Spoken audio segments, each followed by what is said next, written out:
আরামবাগে তৃণমূলের শক্তি প্রদর্শনের মনোনয়নপত্র জমা দিলেন 3 প্রার্থী।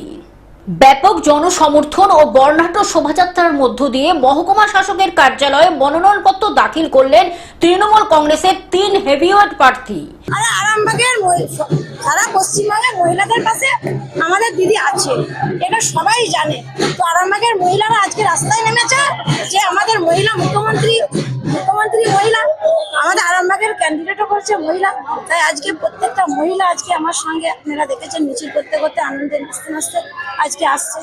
এদিন আরামবাগের তৃণমূল প্রার্থী মিতা বাগের সমর্থনে একটি বিশাল র্যালি আয়োজিত হয়। আরামবাগের বাসুদেবপুর মোড় থেকে এই শোভাযাত্রা শুরু হয়ে শহর পরিক্রমা করে। র্যালিতে তৃণমূল কর্মীদের উচ্ছ্বাস ছিল চোখে পড়ার মতো।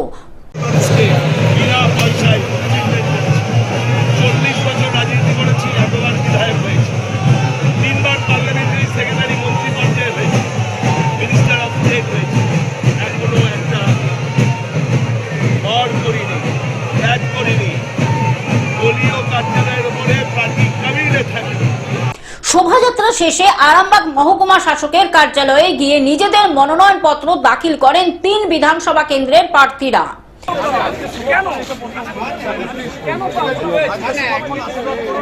আরামবাগ থেকে কৌশিক কোলের রিপোর্ট, গ্লোব নিউজ।